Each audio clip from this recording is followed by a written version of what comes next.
There has been a ton of good news surrounding the ocean these days. Even though there's still some bad news, there's been a ton of great news. We've seen the green sea turtle drop from endangered to least vulnerable, which is fantastic. We've also seen that there's been a little slight increase in the North Atlantic right whale population, which is wonderful. And now there's been a discovery of potentially 2 more new vaquitas, which there are an estimated less than 10 vaquitas at some point, and any new calf is great. So there's been some good news, and I wanted to address it today to talk about why this has happened. Because with all the bad news that's happening, there's some good news, and there's a reason why this is happening. And we're going to talk about it on today's episode of the How to Protect the Ocean podcast. Let's start the show.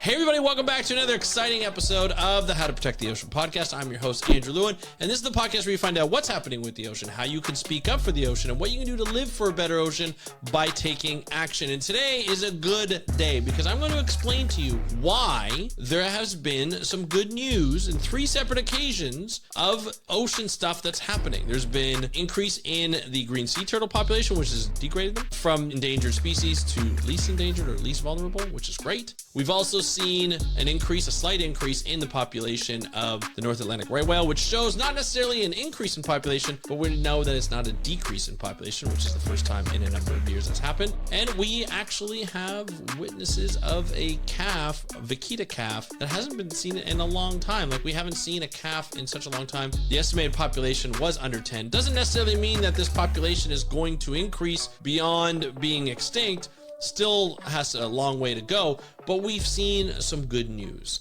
And around all 3 of these species, there is a reason why. But first, let's talk about some of the bad news that has happened to cause this stuff. With sea turtles, with whales, there's been some hunting. Every time, green sea turtle, all 7 species of green sea turtle have been endangered, other than the green sea turtle now. Any sea turtle has the endangered kind of label to it. In a number of different countries, also the IUCN Red List. And now the green sea turtle is actually and overall has increased in population enough that it's not endangered anymore. I think it's least vulnerable, which is great news. But, there's still a lot of pressure on sea turtles in general and green sea turtles in general, because people use it to eat sea turtles. People use it to eat the eggs, which obviously the eggs are important. If you don't know about sea turtles, when they lay their eggs, they lay a number, and they can range anywhere from 50 to 450. These sea turtle eggs will hatch at some point underneath the sand, and they will get to the ocean. They will make their mad rush to the ocean. Some will get eaten on the way by birds, raccoons, other animals. Some will go the wrong way due to lighting and stuff like that, depending on where it is.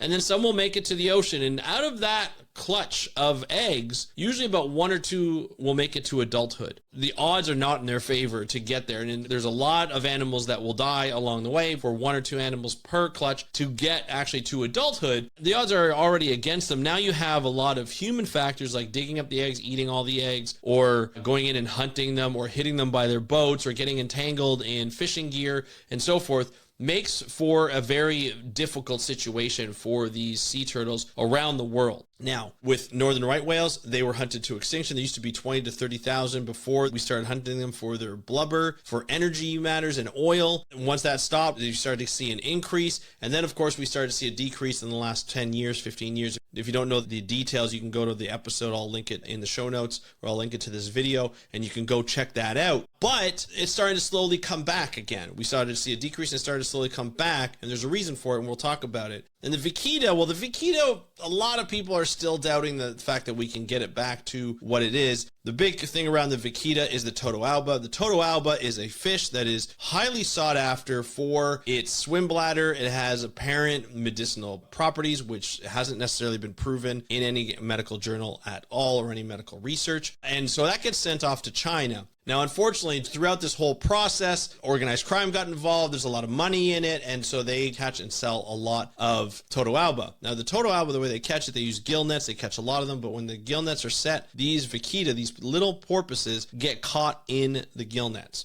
And so they end up dying in the gill nets, and then the totoaba die as well, and they get shipped off to China. So that population has decreased so much. Last time there was an estimated under 10 individuals. They're also very elusive, so it's very difficult to get a proper estimate. So there might be less, there might be a little bit more. It's very difficult to tell. Regardless, a calf has been sighted, which is fantastic. And now we're saying, oh, well, maybe, just maybe, there's a bit of a reason why that's happening. And all three have the same properties. There are people, multiple people, numerous people that are dedicated to their protection. And there are a number of people, individual organizations, there are government departments, multiple government departments, and depending on which country you're in, who are dedicated to protecting them, have put it into law to protect these animals to make sure that this population increases. Now, some will win and some won't, right? In the case of the Vaquita, there's a good chance that this thing's going to go extinct within our lifetime, just because there's so few.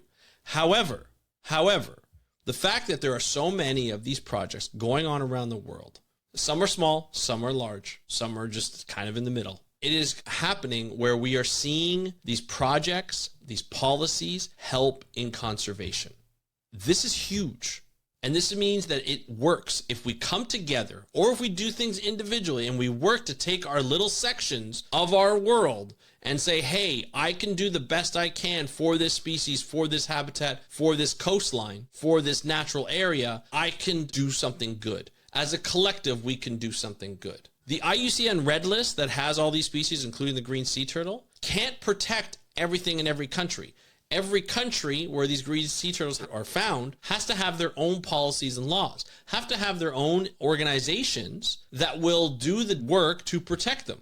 They have to have their own individuals that will volunteer or that will spend their time and their money or even their career to be able to dedicate to protecting these animals. And that is huge. When it comes to the green sea turtle, there are organizations all over the world that are working within their own collective areas, whether it's Costa Rica, whether it's Greece, whether it's somewhere in South America, whether it's along the Florida coastline or the southeast coastline of the US, it doesn't matter. Along Europe, anywhere there's sea turtles and green sea turtles, we've seen projects to, one, patrol at night to make sure that these eggs, these nests where these eggs are laid, are protected. There are no poachers that come out there because they've been actually protected by volunteers, by students, by scientists, by conservationists who are dedicating their time and their effort and sometimes their safety to be able to protect these areas, to protect these species. And that protection has scaled, and it's allowed the chances, even if their odds are not in their favor, for those sea turtles to get out into the ocean, for those one or two sea turtles to reach adulthood per clutch. That's how great it is. That's what we need to do. The North Atlantic right whales. Do you think that they've just gotten better because of policy? No. There are a lot of people out there, organizations, scientific bodies, academics, government agencies who are monitoring these whales, whether they're doing flyovers, whether they're doing drone work, whether they're doing along the coastline or ship, watching and doing like whale watching surveys. These are so important to understanding not only the size of the population, especially when they're endangered, but understanding what's affecting them. There are organizations that are there just dedicated to untangling whales.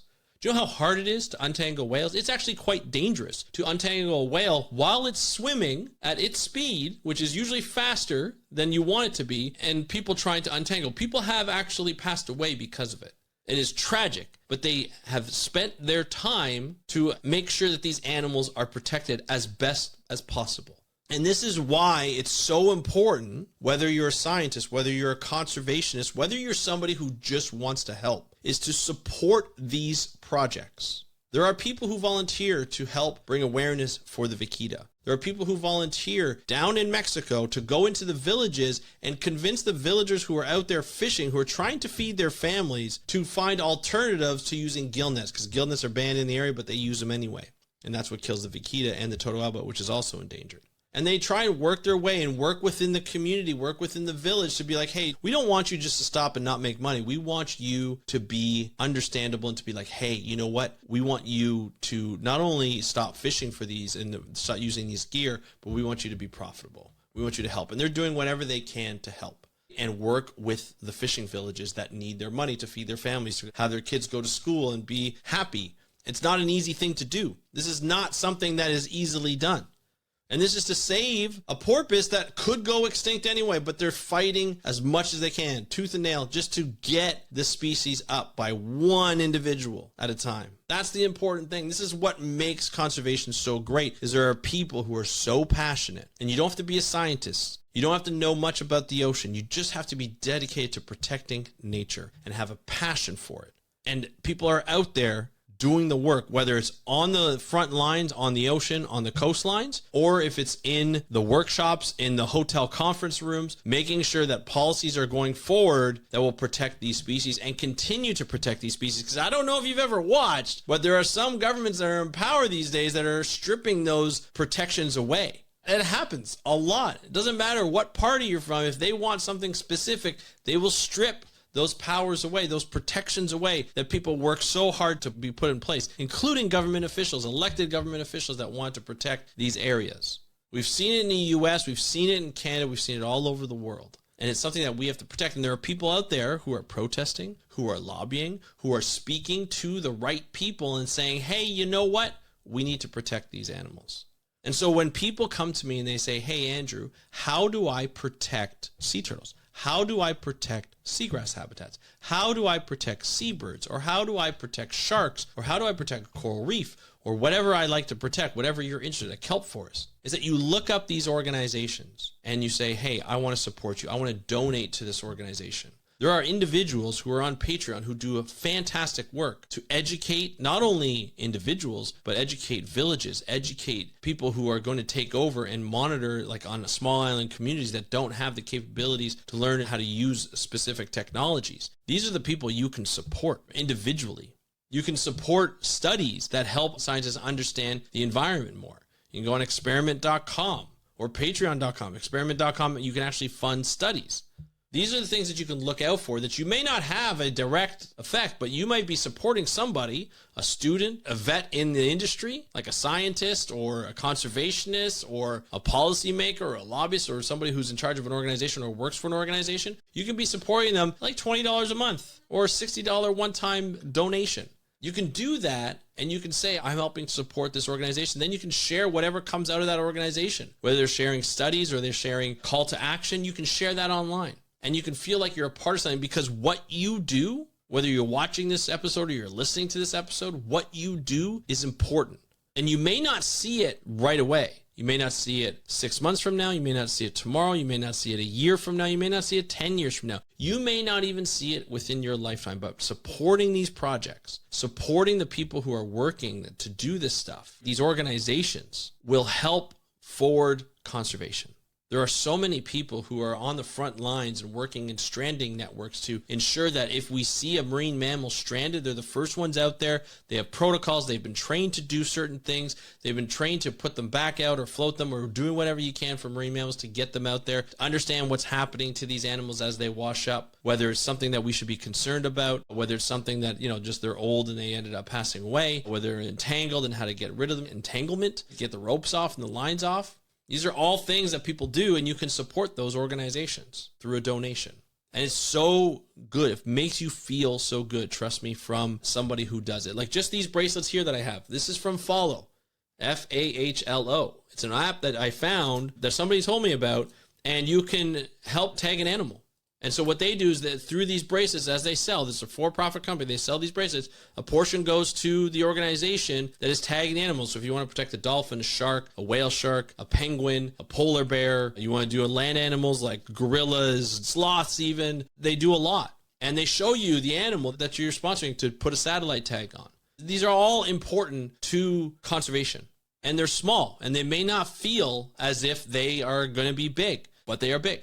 And it's something that's important. And it's something that I want you to think about. When somebody says, hey, climate change is rearing its ugly head again, or we see a storm, you can do something by protecting the environment. Not even just a specific animal, by protecting the environment. That's what you can do. Donate your time, donate your money, whatever it might be, small project, big project, it doesn't matter. It all helps in protecting sea turtles, in protecting whales, in protecting porpoises, coral reefs, seagrasses, everything. That's the message today. That's it. Short and sweet.